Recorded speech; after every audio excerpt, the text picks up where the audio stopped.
మంచిర్యాల జిల్లా Kethanapalli municipality chairman పీఠం ఇప్పుడు రాష్ట్ర వ్యాప్తంగా హాట్ టాపిక్ గా మారింది. చెన్నూరు నియోజకవర్గంలో పట్టు నిలుపుకోవాలని ఒకరు, అధికారాన్ని హస్తగతం చేసుకోవాలని మరొకరు వేస్తున్న ఎత్తుగడతో రాజకీయాలు రణరంగాన్ని తలపిస్తున్నాయి.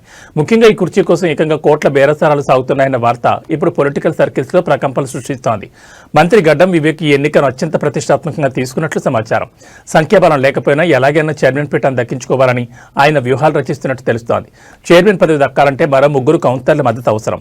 ఇందుకోసం ఒక్కో కౌన్సిలర్కు ఏకంగా 3 కోట్ల చొప్పున భారీ ఆఫర్ ఇచ్చినట్లు ప్రచారం జరుగుతోంది.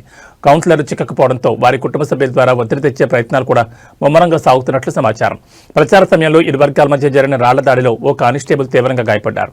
ఈ ఘటనలో మాజీ ఎమ్మెల్యే బాలకుసుమన్ను పోలీసులు అరెస్ట్ చేసి రిమాండ్కు తరలించడంతో రాజకీయం మరింత హీటెక్కింది. మంత్రి ఆఫర్ల నేపథ్యంలో బీఆర్ఎస్ అప్రమత్తమైంది. తమ కౌన్సిలర్లు చేజారిపోకుండా వారిని రహస్య ప్రాంతాలకు తరలించి కంటికి రెప్పలా కాపాడుకుంటోంది.